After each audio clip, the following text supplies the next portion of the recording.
அன்புமணி 2026 வரைக்கும் தலைவர் பதவி எனக்கு தான் சொன்னாரு. ஆனா டெல்லி உயர் நீதிமன்றம் என்ன சொல்லுச்சு? தேர்தல் ஆணையமே வந்து சொல்லிட்டாங்க. தேர்தல் ஆணையம் நாங்க அன்புமணி 2026 வரைக்கும் கடிதம் கொடுத்ததுனால நாங்க கொடுத்தோம். இப்போது இன்வேலிட். நீ வேணும்னா சிவில் நீதிமன்றத்தை போய் நாடுங்கன்னு சொல்லிட்டாங்க. அப்ப தலைவர் பதவி இல்லை. நீ தீர்ப்பு அதுதான். அதை விட்டுட்டு நான் தான் தலைவர் இது வெற்றின்னு இனிப்பு கொண்டாடுறாங்க. மருத்துவரையாவது வெற்றி கிடைச்சிருக்குது, இனிப்பு கொடுப்பா கொண்டாடத்தான் செய்வாங்க. இது கொண்டாட்ட வேண்டாம் அப்படின்னு சொன்னா நீங்க அப்பா கூட சேர்ந்துக்கோங்க, ஒன்னா சேருங்க. அப்புறம் இந்த துரோகிகள்லாம் இருக்கிற வரைக்கும் நாங்க வர முடியாது. நாங்க யார் நீங்க துரோகிகள் நினைக்கிறீங்களோ சொல்லுங்க, நாங்களாம் வெளியில போயிடுறோம். நீங்களும் மருத்துவரையா இறுதியா சொல்றேன், மருத்துவரையாவும் மருத்துவர் அன்புமணியும் ஒன்னா சேர்றாங்கன்னு சொன்னா யாரெல்லாம் துரோகி வேண்டாம்னு நினைக்கிறாரோ நாங்க கட்சி விட்டு வெளியில போயிடுறோம். என்ன ஜி.கே. மணி சொல்றாருன்னு வச்சுக்கோங்க, நான் பாட்டாளி மக்கள் கட்சியிலிருந்து விலகிக்கிறேன், சட்டமன்ற உறுப்பினர் பதவியை ராஜினாமா பண்றேன், நானே என் குடும்பமா என் மகனா யாரும் கட்சியில இல்லை, ஆனா எந்த கட்சியும் போக மாட்டோம், மீண்டும் வாங்கன்னு கூப்பிட்டா வரும், இல்லைன்னா வீட்டோட போய் அமைக்கிறோம். இப்படி நிறைய பேர் ஐயா கூட இருக்கிறவங்க நீங்க வாங்க, ஐயா கூட இருக்கிற நாங்களாம் வெளியேறிக்கிறோம், வந்து சேர்த்து பண்ணுங்க. அப்பதான் பாட்டாளி மக்கள் கட்சி வலிமையா இருக்கும், மருத்துவரையா தலைமையில் செயல்படும். இந்த நல்ல மனசு வேணுமா வேண்டாமா?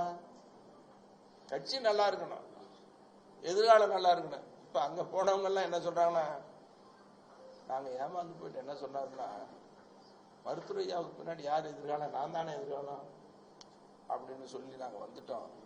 எதிர்காலம் இப்ப கேள்விக்குறி ஆயிடுச்சு. ரெண்டா பிரிஞ்சு போயிட்டா என்ன கேள்விக்குறி இருக்கு, என்ன எதிர்காலம் இருக்கு?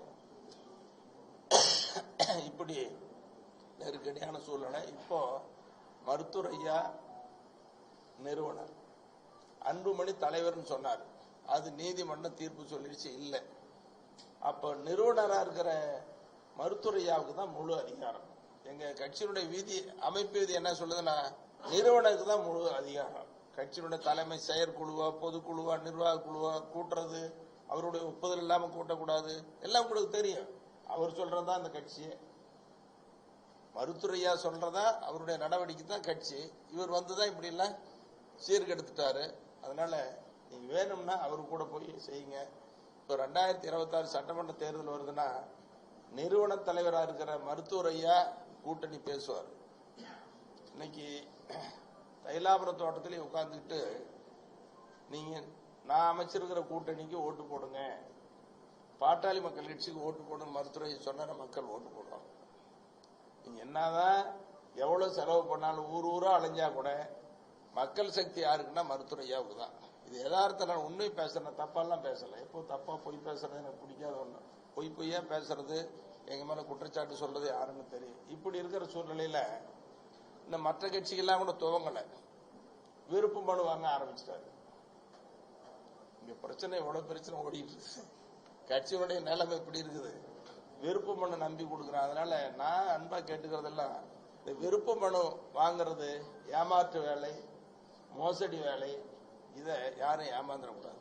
இதை பார்த்து ஐயோ அன்புமணி விருப்ப மனு வாங்குறாரு, அவர் பலமான சக்தி இருக்குது அப்படின்னு பொதுமக்களை ஏமாந்துடக்கூடாது, கட்சிக்காரங்களும் ஏமாந்துடக்கூடாது. அதனால மருத்துவரையா தான் கட்சியினுடைய நிறுவன தலைவர், அவர் தான் கட்சியை வழி நடத்துவார். அவர் சொன்னாதான் மக்கள் வாக்களிப்பாங்க, அவருக்கு தான் சக்தி இருக்கிறதுங்கிறத இந்த நேரத்தில் நான் தெளிவா சொல்லிக்கிறேன். நிறைய செய்திகள் சொல்லணும், என்னதான் கூட குறிச்சு வச்சிருந்தேன். இன்னைக்கு ஒண்ணு சொல்றேன், வளர்த்து படிக்க வச்சு ஆளாக்கி அழகு பார்த்தவர், மத்திய அமைச்சராக்கி பதவி கொடுத்து உயர்த்தணும்னு நினைக்கிற அப்பாவை இப்படி கொடுமைப்படுத்த, எங்களை துரோகிங்கிறாரு. மருத்துவரையா இவ்வளவுதான் அவமானப்படுத்துறது. இவர் ஐயான்னு சொல்லிக்கிறாரு, படத்தை போட்டுக்கிறாரு. கீழே இருக்கிறவங்களாம் எழுத சொல்ல அந்த செய்தியெல்லாம் நீங்க பாத்தீங்கன்னா உங்க மனசு கூட தாங்காது. அப்ப இது யாரு துரோகி? இது யாருக்கு துரோகம் பண்றது? அப்பாவுக்கு இல்லையா? அப்பா மனசு எப்படி வேதனைப்படும்? அப்பாவுடைய சாதாரண அப்பா இல்ல, ஒரு தனி நபரா இயக்கத்தை உருவாக்கி போராடி ஜெயிலுக்கு போய் பல பேர் உயிரிழக்க செய்து உயிரிழந்து வளர்த்த இயக்கத்திலிருந்து தட்டி பறிக்கிறதுக்கு அபகரிக்கிறதுக்கு நினைச்சா அவர் மனசு எப்படி இருக்கு, எவ்வளவு வேதனைப்படும்?